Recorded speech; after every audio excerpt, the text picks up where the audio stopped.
सबसे पहले तो हम धन्यवाद करते हैं इंद्रदेव जी का, जो के पास कुछ क्वेश्चन भी आए थे रिगार्डिंग रूट रॉट या बगीचा खत्म हो गया। तो जहां आपकी मॉइस्चर वाली सॉइल है, ज्यादा मॉइस्चर है या पानी बहुत है, या रिप्लांटेशन साइड है, तो उसमें आप जो प्लांटेशन करेंगे वो बेड को थोड़ा उठा के कीजिएगा, बेड को रेस करके। आपके बगीचे में लगभग 5% फूल दिखने लगे, 5% फूल दिखने लगे, उस वक्त आपकी पिंक बर्ड की स्प्रे होगी। अब नमस्कार बागवान साथियों, हमारे चैनल बागवानी की बात में आपका बहुत बहुत स्वागत है।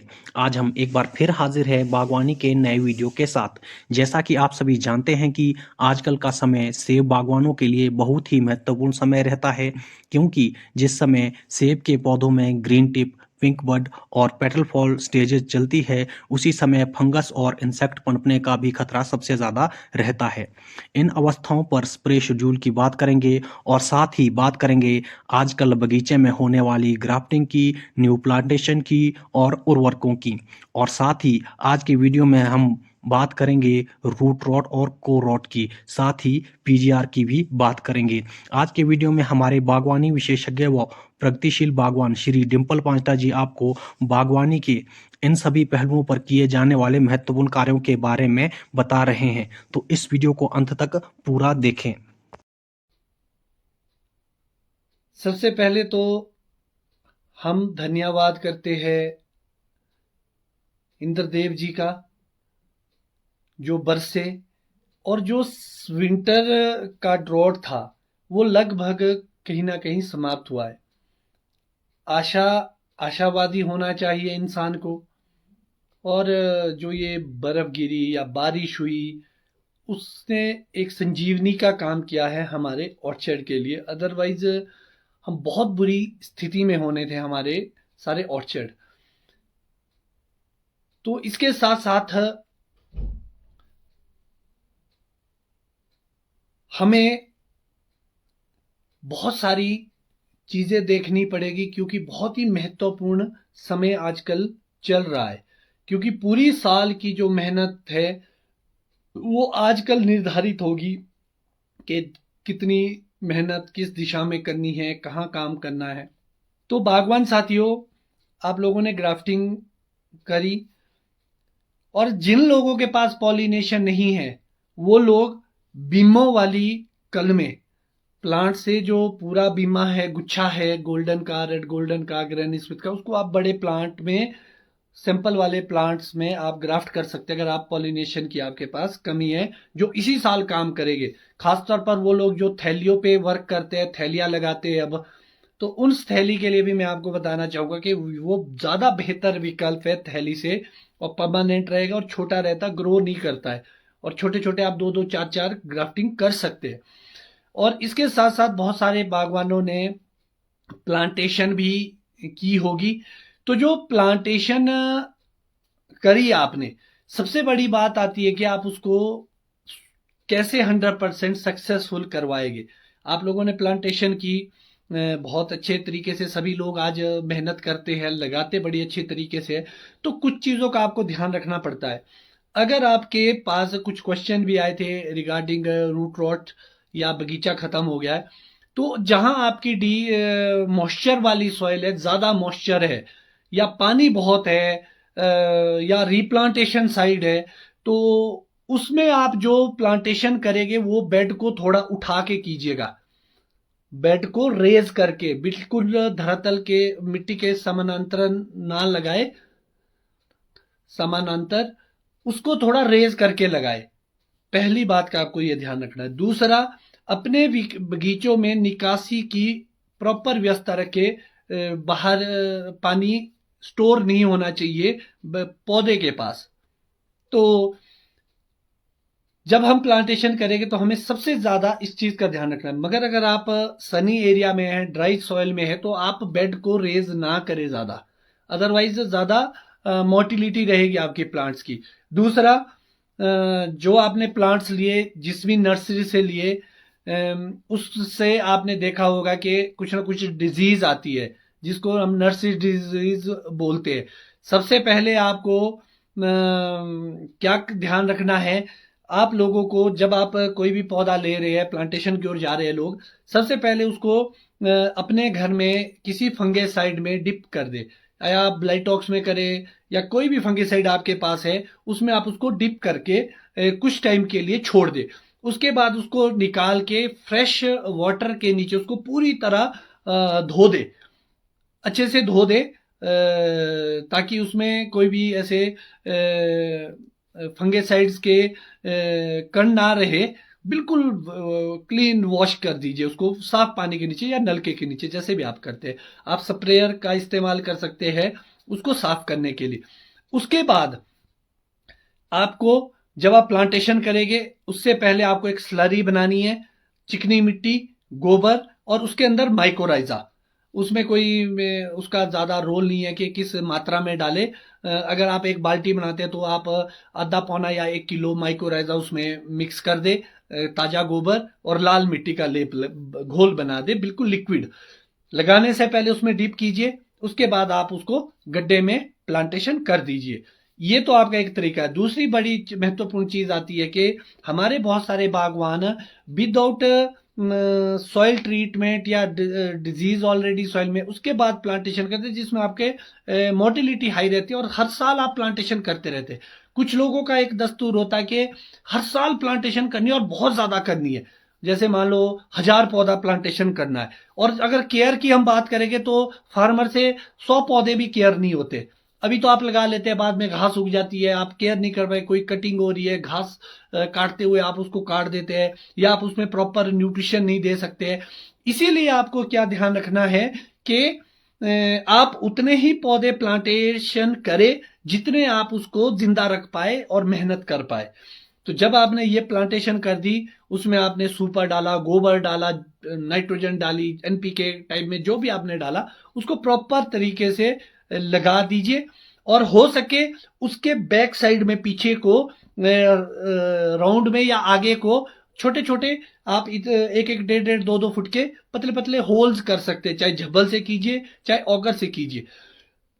उससे क्या होगा, जो पानी अभी बरसात आएगी, बारिश आएगी, वो उसमें स्टोर रहेगी और धीरे धीरे आपको मॉइस्चर, उस प्लांटेशन को मॉइस्चर देगी।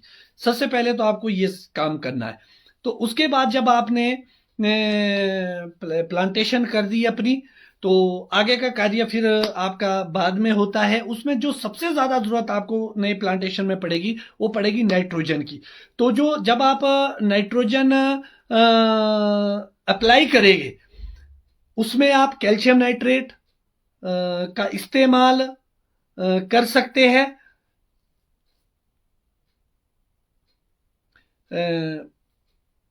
और छोटे छोटे अंतराल पे, लगभग 15-15, 20-20 दिन में थोड़ा थोड़ा 1-1, 2-2 चम्मच उस छोटे प्लांट्स में जो आपने नया लगाया है, क्योंकि वो एक बच्चे की तरह, उसको ग्रो करने के लिए आपको धीरे धीरे उसमें डालते रहना, ताकि वो और बेहतर तरीके से ग्रो करे। उसके साथ साथ कुछ समस्याएं जो कमेंट सेक्शन में मेरे पास आ रही है, जैसे कि अनइवन फ्लावरिंग। अनइवन फ्लावरिंग के बहुत सारे रीजन होते हैं। क्लाइमेट चेंज उसका एक बहुत बड़ा कारण है। मगर उसके पहले भी आप, जैसे आप डॉर्मेक्स स्प्रे करते हैं, उसको आप स्प्रे करके यूनिफॉर्मिटी ला सकते थे। या आप टीएसओ की जो अर्ली उस पे आप स्प्रे करते हैं, लगभग दिसंबर जनवरी के महीने में ज्यादा डोज में, वो भी एक इक्वल फ्लावरिंग की ओर ले जाता है। उसके बाद आप एक जिंक सल्फेट की, अगर कुछ फार्मर स्प्रे करते हैं, लगभग 1-1.5 किलो की स्प्रे होती है, वो प्लांट में डोरमेंसी में होती है, उससे भी यूनिफॉर्मिटी आती है।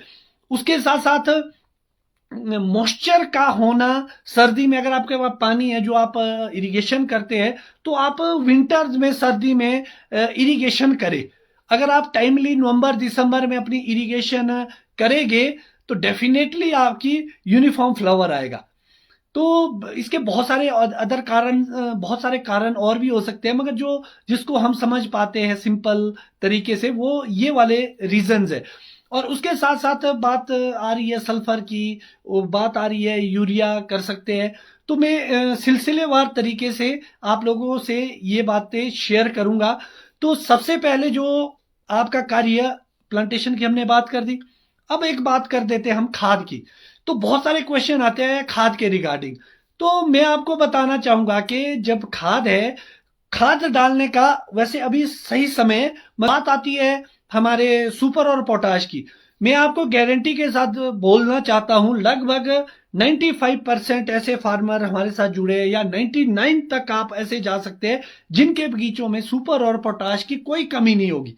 अब मुझे आज तक ये समझ में नहीं आया विदाउट जांच आप कैसे डाल देते हैं। मुझे लगभग 6 साल होने को है, हमने सुपर और पोटाश डाली नहीं अभी तक बगीचे में, अभी भी हायर साइड पे हम मोबिलाइजिंग बैक्टीरिया डाल रहे हैं। तो एक मेरा जो क्वेश्चन रहता है जो भी फार्मर करते हैं कि क्या खाद डाले आजकल, क्योंकि उनके ऊपर प्रेशर रहता है। मैं आपको बताना चाहूंगा खाद डालने से सेब नहीं लगते, कि अगर आप खाद पे डालेंगे, क्योंकि आजकल कंपनी वाले, दवाई वाले, शॉपकीपर्स या कुछ लोग आपको मोटिवेट करते हैं खाद के रिगार्डिंग, खाद डालिए तब सेब लगेगी। अरे खाद से सेब थोड़ी नहीं लगेगा, एक प्रॉपर बैलेंस न्यूट्रिशन देना है। लगभग 97% हमारे को इन्वायरमेंट से न्यूट्रिशन मिल जाता है हमारे प्लांट को। सिर्फ 3% के लिए हम, लगभग 3% के लिए हम एनपीके या माइक्रो मैक्रो न्यूट्रिएंट्स प्लांट्स को देते हैं। तो इतना ज्यादा आप अपने ऊपर प्रेशर ना ले।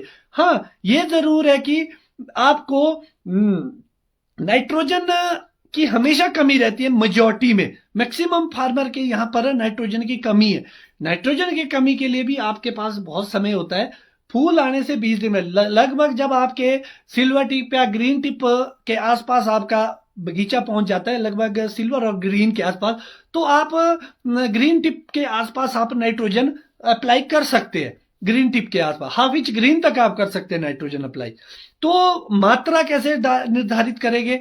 तो अगर एक साल मैंने भी बीच में डाला था urea plus calcium nitrate mix करके 60-40 के रेशो से, एज पर रिक्वायरमेंट, जैसे आपकी रिक्वायरमेंट है, या 50-50 आप एक कट्टा 50 किलो का यूरिया लेके 25-25 किलो के कैल्शियम नाइट्रेट उसको आपस में मिक्स। ये इसलिए मैं कह रहा हूं क्योंकि खादों के दाम अत्यधिक बढ़ चुके,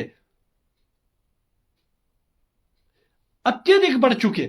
अगर आप सारा पैसा खादों में, दवाइयों में लगा लेंगे तो आपके पॉकेट के लिए क्या बचेगा? प्रॉफिटेबल बिजनेस कैसे बनेगा बागवानी? बागवानी प्रॉफिटेबल बिजनेस आज उन लोगों के लिए जो जागरूक है, जो प्रॉपर चैनल से चलते हैं और बीमारी के आने पे डिजीज मैनेजमेंट करते हैं, ना कि बिना बीमारी से ही आप उसमें इन्वेस्टमेंट कर देते हैं। तो सबसे पहले आपको ध्यान रखना है कि सुपर पोटाश में गारंटी के साथ बोलता हूं कि आपको नहीं है जरूरत, आप मत डाले। जो सेब राइपिंग की शिकायत भी आ रही है, ज्यादा पोटाश डाल डाल के हमने अपने बगीचे खत्म कर दिए, अपने प्लांट्स खत्म कर दिए। आपका जो खाद है उसको डालते हुए आप बड़ा ध्यान रखें। एक चीज, दूसरी महत्वपूर्ण चीज हमारे सामने आएगी कि अभी हमारा सिल्वर टिप है, मैक्सिमम मिडल और हाइट्स में अभी सिल्वर टिप स्टेज पर आ रहे हैं कुछ बगीचे, कुछ नहीं आए। तो जब कुछ नहीं है तो आपको कुछ डालने की जरूरत नहीं है।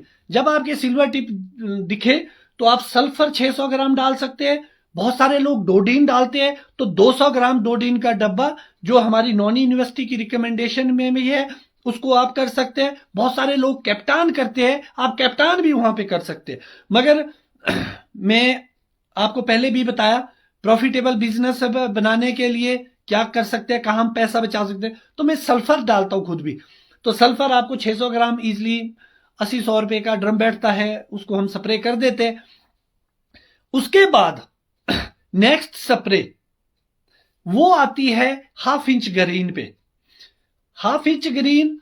और इस साल मैं देख रहा हूं अपने बगीचे में यूनिफॉर्मिटी ज्यादा नहीं है, मतलब कुछ जगह सिल्वर टिप है, कुछ जगह ग्रीन टिप है, कुछ जगह हाफ इंच ग्रीन है। उसका बड़ा रीजन है सर्दी जो हमारे लिए नहीं बरसी या चिलिंग आवर्स टाइमली पूरे नहीं हुए, उसकी वजह से यूनिफॉर्मिटी नहीं आती है। क्लाइमेट से कोई नहीं लड़ सकता।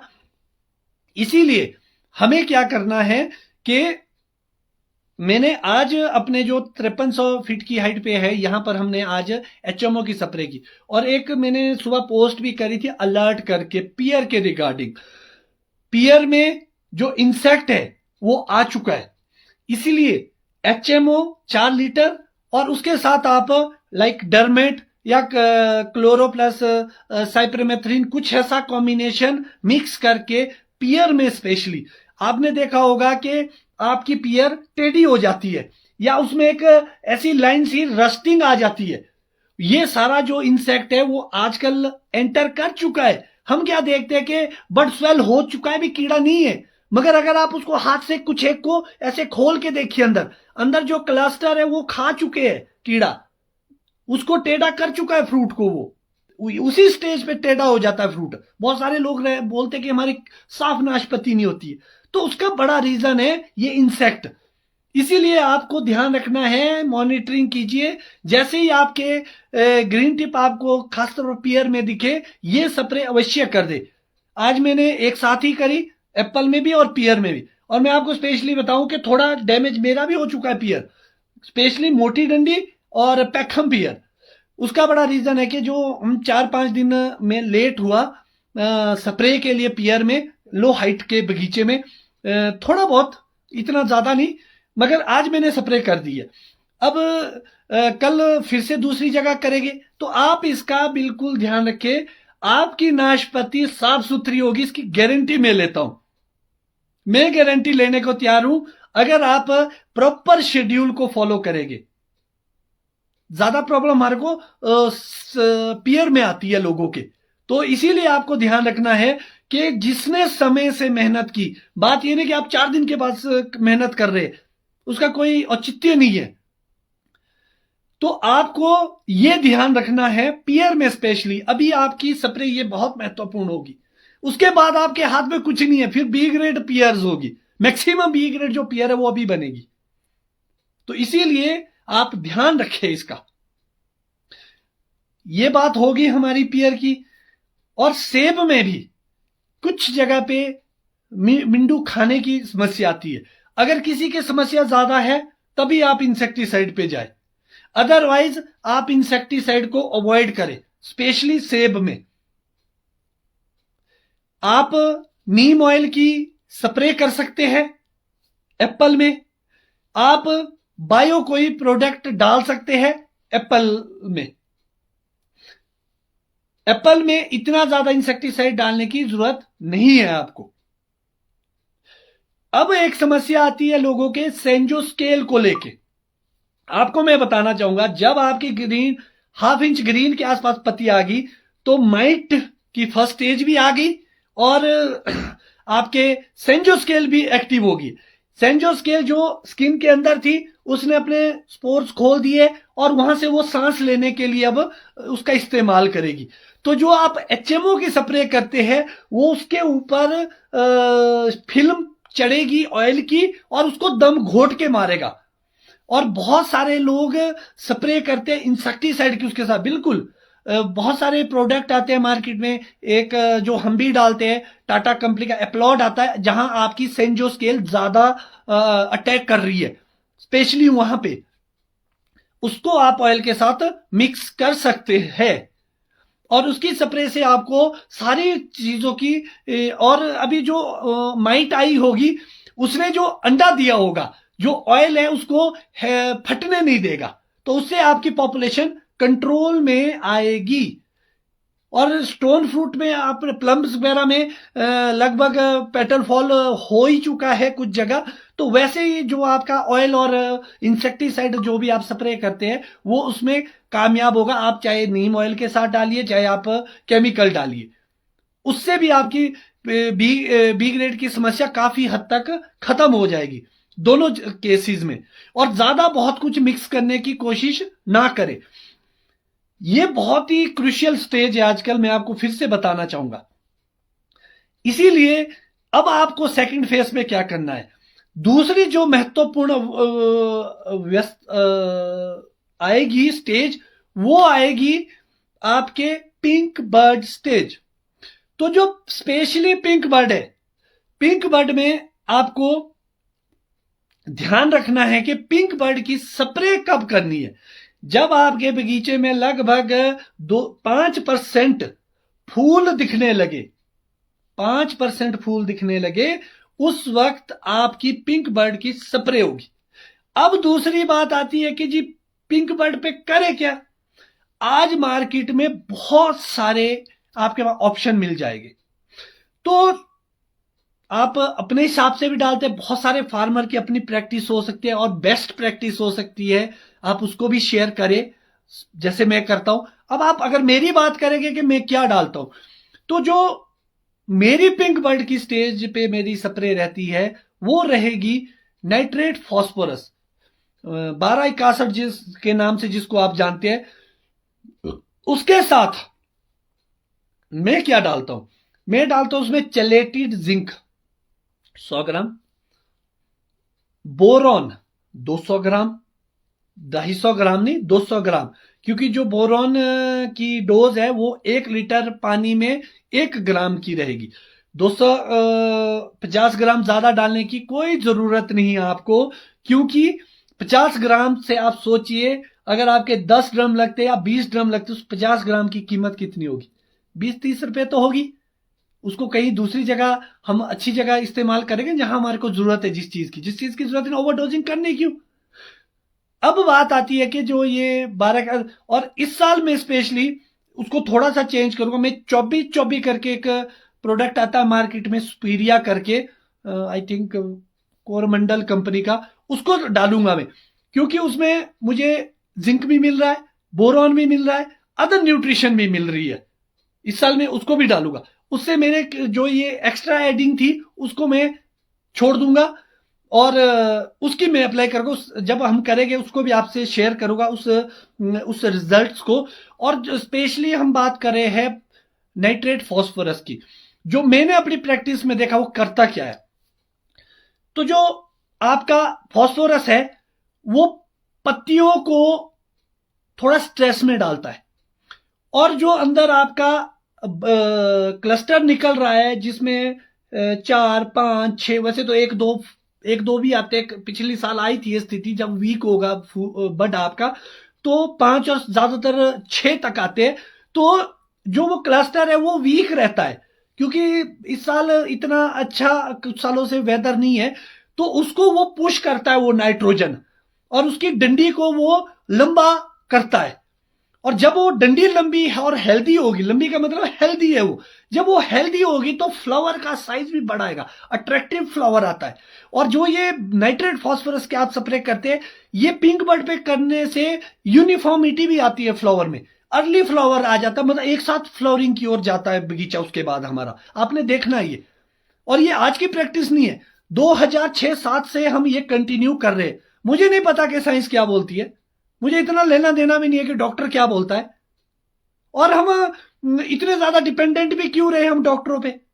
जहां जब हमारे को जरूरत होगी हम डॉक्टरों की और साइंटिस्टों की मदद लेंगे, मगर हमारा अपना भी तो एक एक्सपीरियंस है। तो जो हम एक्सपीरियंस ले रहे हैं उसके आधार पे हम करते हैं, और बहुत ही अच्छे रिजल्ट मिलते हैं, आज से नहीं पिछले कई सालों से मिलते हैं। तो ये एक सस्ती और अच्छी दवाई या एक अच्छा शेड्यूल हो सकता है आपका। ठीक है, ये कोई नॉनी का शेड्यूल नहीं है, ये हमारा अपना शेड्यूल है। और जो ज्यादातर प्रैक्टिस होगी वो हमारी अपनी होगी, जिसको हम आपसे शेयर करेंगे, और कोई वाद्य भी नहीं है कि आपको ये प्रैक्टिस करनी है। तो जैसे ही आप ये 12-61, और ये बहुत सारे लोगों की क्या समस्या है, जब आपके पिंक बर्ड और फ्लावर का टाइम आता है, अगर यहां रेनी सीजन रहा, बारिश रही, तो बहुत सारे लोगों की एक समस्या आती है अंदर कॉर रॉट की, अंदर आपका बीज सड़ जाता है। फंगस फूल की जो स्टिग्मा लाइन है उसके थ्रू अंदर जाती है फंगस, और अंदर वो सड़न पैदा करते हैं। जब आपका फ्रूट बड़ा होता है तो आपने देखा होगा फ्रूट ड्रॉपिंग की समस्या आती है, या अंदर से फ्रूट सड़ने की शिकायत आती है, या जब आप सेब को स्टोर करते हैं तब समस्या आती है। तो जब आपको ये समस्या आए तो उसके लिए आपको सिस्टेमिक फंगेसाइड, वो आप कोई भी डालिए, स्कोर डालिए, कॉन्टाप डालिए, बेबस्टीन डालिए, रोको डालिए, माइक्लोब्यूटालिन डालिए, जो भी आप डालते हैं आप इसी के साथ मिक्स कर सकते हैं उसको, इसी के साथ 12-61 जिंक बोरॉन के साथ आप इसको मिक्स कर सकते हैं फंगेसाइड को। जैसे ही आप इसको पिंक बर्ड पे करेंगे, और एक और समस्या आती है लोगों को, थ्रिप्स को लेके भी आती है। तो थ्रिप्स पहले तो आप चेक करिए, मगर मैं अपनी प्रैक्टिस से ये जरूर बताऊंगा कि आज तक मैंने थ्रिप्स के लिए कोई स्प्रे नहीं की, ज्यादातर मुझे इतना फर्क दिखा नहीं या होते नहीं है। तो अगर आपके थ्रिप्स की समस्या है तो एक अलेंटो करके जो नॉनी के शेड्यूल में भी है, बायर कंपनी का आता है, उसको आप अप्लाई कर सकते हैं। तो जो अब एक क्वेश्चन आता है कि क्या ये सब चीजें मिक्स हो सकती है? अगर आप मेरी बात करके, मैं इंसेक्टिसाइड तो मिक्स करता नहीं इसके साथ, तो आप इसको दो कैटेगरी में भी बांट सकते हैं। भले ही 2 दिन का गैप दीजिए, पहले आप 1261 जिंक बोरॉन कर दीजिए, उसके बाद इंसेक्टिसाइड अलेंटोटाइम अगर आप करते हैं उसको आप अलग कर सकते हैं, या फंगिसाइड पहले डाल के इंसेक्टिसाइड को आप अलग ही कीजिए अगर आपको लगती है कि भाई समस्या है। और ये मिस्ट स्प्रे होनी है, थोड़ी थोड़ी स्प्रे होनी है आपकी ये। तो आपको एक तो ये चीज रखनी है पिंक बर्ड पे। दूसरी एक चीज आती है उसके बाद जो लोग स्प्रे करते हैं, वो एक आता है पीजीआर को लेके, प्लांट ग्रोथ रेगुलेटर्स जो हम अप्लाई करते हैं। तो मैंने जैसे पहले भी बताया कि जिनको जो अफोर्ड नहीं कर सकते हैं पीजीआर, या जो और सिंपल करना नहीं डालना चाहते, बहुत सारे लोग नहीं भी डालना चाहते, तो आप कोई वाद्य थोड़ी नहीं कि आपको पीजीआर डालना ही है। और एक जो क्वेश्चन मार्क फिर से मैं खड़ा करता हूं कि बहुत सारे लोगों की है कि पीजीआर से सेब लगते हैं, अब आपके पास बेचेंगे दवाइयां। पीजीआर से सेब नहीं लगता है भैया, कोई भी ऐसी दवाई नहीं है इस धरती के ऊपर दुनिया में जो सेब को लगाए। सेब लगता है पॉलिनेशन से, सेब लगता है फ्रेंडली इन्वायरमेंट से, सेब लगता है बैलेंस न्यूट्रिशन मैनेजमेंट से। जब आपका हेल्दी प्लांट होगा, हेल्दी बर्ड होगा, हेल्दी फ्लावर होगा, तो फ्रूट सेटिंग होगी। सेब लगते हैं इन चीजों से। तो जो पीजीआर है उसका रोल कुछ और है। अब आपके पास एक अगर सिंपल उसमें, तो अमेज एक्सेल की एक रिकमेंडेशन रहती है मेरी, सीवीड एस्कोफाइलम नोडोसम की, तो उसको आप पिंक बर्ड पे डाल सकते हैं। पिंक बर्ड पे मतलब जो 1261 आप डालते हैं उसके बाद वो आप 1 दिन का 5 दिन का गैप दे के डाल सकते हैं। लगभग 10% 20% फूल पे आप अमेज एक्सेल डाल सकते हैं, लिक्विड फॉर्म वाला। और उसके साथ जो मेरा अपना शेड्यूल है, बहुत सारे लोग कुछ और भी डालते होने, आप आपके अपने एक्सपीरियंस हो सकते हैं, आप वो डालिए। और दूसरी एक बात आती है हमारी पीजीआर को लेके, प्लांट ग्रोथ रेगुलेटर, जिसमें हम GA4 GA7 और 6BA की बात करते हैं, जिब्रेलिन्स की, जिसमें हम साइटोकिनिन की बातचीत करते हैं, जिसमें हम ऑक्सीन्स की बात करते हैं। तो जो ये पीजीआर, इसके बारे में हमने बहुत सारे शेड्यूल, और आपको बताने की जरूरत नहीं है कैसा है, क्या वर्क है, ये सारा ट्राइड एंड टेस्टेड है। आज हमारी नॉनी के स्प्रे शेड्यूल का हिस्सा है पीजीआर। आज पैकेजेंट प्रैक्टिस में आने की बिल्कुल तैयारी है पीजीआर को। तो इसमें हमने कुछ नहीं है, तो साइंटिफिकली अप्रूव्ड है, पूरी वर्ल्ड वाइड यूज होता है। और एक जो क्वेश्चन आता है लोगों का कि क्या इसके साइड इफेक्ट है, मैं अगर आप मेरा एक्सपीरियंस लेके तो इसके कोई भी साइड इफेक्ट्स नहीं है। अगर साइड इफेक्ट्स तब जरूर हो सकते हैं अगर आप ओवरडोजिंग की ओर जाएंगे। तो 45 ईयर की जो आज तक की रिसर्च है भारत के अंदर, उसमें तो कोई साइड इफेक्ट नहीं है।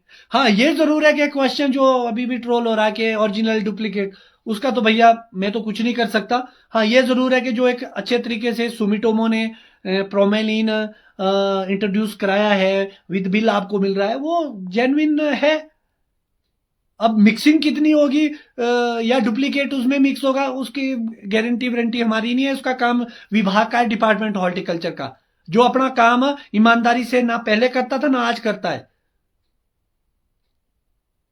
तो वो काम उनका है, सैंपल टेस्टिंग का, कि क्या आते हैं, कहां छापेमारी करते हैं, वो हमारा मैटर नहीं है। हमारा मैटर फार्मिंग का, हम अपनी फार्मिंग करते हैं। तो जो पीजीआर की स्प्रे को लेके क्वेश्चन आता है, अगर आपकी एडवर्स कंडीशन होगी, मतलब फ्लावर टाइम में पाला पड़ेगा या कोई और समस्या आने की संभावना रहेगी, तो वहां पर आपको ये देखना है कि वेदर के अनुसार पहले ही एडवांस में आपको पीजीआर का एक डोज डालना है, स्प्लिट डोजेस 125 से 150 ml, जितना भी आपको सूट करता है। फिर चाहे आपकी फ्लावरिंग 30% होगी, चाहे 40% होगी, चाहे 50% होगी। अगर आगे वेदर बढ़िया रहता है और टेम्परेचर हमारा 19 से लेकर 23 डिग्री रहता है, जो सबसे उपयुक्त टेम्परेचर है हमारे एप्पल सेटिंग के लिए, तो अगर उतनी स्टेज पे रहता है तो आपको 60 से 70% पर, लगभग 60% से 70% फूल पे आपको 250 ml का सिंगल डोज भी आप अप्लाई कर सकते हैं पीजीआर का। उसमें आप सिलिकॉन बेस्ड स्प्रेडर भी यूज कर सकते हैं, और जो आपको फ्रॉस्ट से बचाएगा, पीजीआर फ्लावर हेल्थ को स्ट्रॉन्ग करेगा, एक एनर्जी देगा आपके फ्लावर को, जिससे एक फ्रेंडली इन्वायरमेंट देगा एक फ्लावर के लिए। क्लाइमेट फ्लक्चुएशन जो होती है, ठंडा गर्म, उसको असर को, प्रभाव को कम करता है और अंदर का टेम्परेचर मेंटेन रखता है। क्योंकि हमारे पास बड़े ट्री है, इसलिए पूरा कवरअप तो नहीं हो सकता। छोटे जो M9 वगैरह उस पर तो कंप्लीट हो सकता है एक डोज से। और अगर कुछ लोग 2 डोज में डालना चाहते तो आप एक 150 ml का डोज 50 to 60% पे अप्लाई कीजिए, और दूसरा 150 ml का डोज आप लगभग पेटल फॉल के आसपास कीजिए। तो ये आपके PGR का शेड्यूल रहेगा, जो मेरी अपनी प्रैक्टिस है। और 2012 से लेकर आज तक हम कंटिन्यूसली GA4 GA7 6BA को अप्लाई कर रहे हैं। उससे पहले हम GA3 जिब्रेलिक एसिड जो आता था उसको हम अप्लाई करते थे। और स्पेशली पियर में, अगर आप PGR का इस्तेमाल पियर में करते हैं तो पियर की जो लंबाई है वो इतनी लंबी हो जाएगी आपकी बारगामट भी, और लोब्स बनेंगे, बहुत खूबसूरत बनती है पियर। तो ये तो हमारा PGR तक का शेड्यूल हो गया हमारा। मगर ये जो महत्वपूर्ण फेज था, इसको आप जरूर पकड़े आप। और जब आपके फ्लावर टाइम आएगा तो आपको हनी बीज का ध्यान रखना है। एक स्पेशली मैं आपको बताना चाहूंगा, क्योंकि जो हमारा पॉलिनेशन का प्रोसेस है वो हमारे पॉलिनेटर के बगैर नहीं हो सकता। क्योंकि जो हमारा एप्पल है वो क्रॉस पॉलिनेशन मांगता है, स्पेशली रेड डिलीशियस, लाल सेब जितने भी है हमारे, वो सेल्फ पॉलिनाइजर वैरायटीज नहीं है। और बहुत एक क्वेश्चन आता है गालास को लेके। गाला सेल्फ पॉलिनाइजर वैरायटी नहीं है, गाला क्रॉस पॉलन है। गाला को खुद पॉलिनेशन की जरूरत पड़ती है, रेड डिलीशियस की और ग्रैनी स्मिथ की। तो आपको ध्यान क्या रखना है कि पॉलिनेशन के समय आपको समझना पड़ेगा, एक फूल होता है, फूल की बनावट के बारे में आप एक बार पढ़ ले। उसमें ऊपर केसर होता है, सिंपल भाषा में एंथर ऊपर। एक फूल के अंदर दोनों पार्ट होते हैं, मेल पार्ट और फीमेल पार्ट। होना तो ऐसा चाहिए था कि भाई मेल पार्ट फीमेल पार्ट के ऊपर गिरता, मीटिंग होती और सीड जर्मिनेशन होती, मगर ऐसा नहीं होता है। जो रेड डिलीशियस है स्पेशली, हम क्योंकि हमारा मेजोरिटी में लाल सेब है, उसको हमारे को क्रॉस पॉलिनेशन की जरूरत पड़ती है। तो जो क्रॉस पॉलिनेशन आएगा वो लाएगी हनी बीज। तो हनी बीज के बक्से आप अपने बगीचों में, चाहे आप 1 रखिए 2 रखिए, मिल के रखिए, जरूरी नहीं आपको 50 रखने हैं। सब लोग 1-1 2-2 करके रखिए अपने इलाके में, क्योंकि उन्होंने ट्रेवल करना है, वो खुद आएंगे। तो इससे आपको सेटिंग की संभावना बहुत ज्यादा हो जाएगी। अगर मैं अपनी बात करूं, हम अपने बगीचों में परेशान है सेब लगने से। हमें कोई भी ऐसी एडवर्स कंडीशन आज तक नहीं मिली कि सेब ना लगे। फूल आए सेब ना लगे, ऐसा नहीं हो सकता। इसके पीछे का रीजन है कि हमारी फॉल्ट है। तो जो आपका फूल है उसका ध्यान रखना है। जो मैंने आपको पिंक बर्ड और फ्लावर के टाइम की स्प्रे बोली है वो उसी के लिए है। बोरॉन जो वो स्टिग्मा लाइन है, अंदर की लाइन, वो तिरछी होती है। ऊपर से पोलन ग्रेस तो बीज तो नीचे, तो एक ट्यूब को छोड़ता है तो वो छोड़ता है बोरॉन। बोरॉन से भी आपकी सेटिंग में मदद मिलती है, क्योंकि वो क्लाइमेट एक न्यूट्रिशन के साथ साथ वो क्लाइमेट को भी कंट्रोल करता है। जो पाला पड़ता है हमारे, कम मात्रा में करता है, PGR के मुकाबले का नहीं करेगा मगर करेगा। तो जो जिंक है वो पोलन ग्रेन्स की लाइफ को इंक्रीज करेगा। स्पेशली कुछ लोग मैग्नीशियम भी डाल सकते हैं, तो उसे जो छोटी पत्तियां है उससे क्लोरोफिल बनता है और न्यूट्रिशन आप दे रहे हैं। तो जो आप ये सारी चीजें, अभी तो फटाफट स्प्रेज होती है और लोग सोचते हैं कि बहुत, ये तो सबसे सस्ती स्प्रेज है, हल्की हल्की तो पड़ती है मिस्ट की तरह, प्रॉपर थोड़ी नहीं पड़ेगी। जिसके 20 ड्रम पड़ने मैं उसका लगता है मुझे 6-7 ड्रम में स्प्रे हो जानी है आपकी। तो जरूर फटाफट स्प्रे होगी, मगर आपको ये स्प्रेज करनी पड़ेगी। फिर बाद में क्या पछताएंगे कि भाई सेब नहीं लगे। तो सेब की जो असली प्रैक्टिस है लगने की, वो यहीं पर है, मूल आधार यहीं पर है। आप इसको लेके चिंतित ना होइए ज्यादा। आपको इस बात का ध्यान रखना पड़ेगा और बागवानी को समझना पड़ेगा। तो बागवान साथियों, आपने देखा कि किस तरह हमारे प्रगतिशील बागवान श्री डिम्पल पांचटा जी ने बहुत ही आसान भाषा में हमें Apple plantation, flowering stages, pollination और पीजीआर के बारे में बारीकी से जानकारी दी। आशा है आप सभी बागवानों को इस वीडियो से काफ़ी कुछ सीखने को मिला होगा। यदि वीडियो अच्छा लगा हो तो वीडियो को लाइक करें और बागवानी की अन्य जानकारी के लिए हमारे चैनल बागवानी की बात को ज़रूर सब्सक्राइब करें और बेल आइकॉन का बटन दबाकर ऑल पर प्रेस करें। आप हमारे साथ दूसरे social media platform Facebook, Instagram पर भी हमें फॉलो कर सकते हैं। आपसे मिलेंगे अगले वीडियो में, तब तक के लिए नमस्कार, जय हिंद।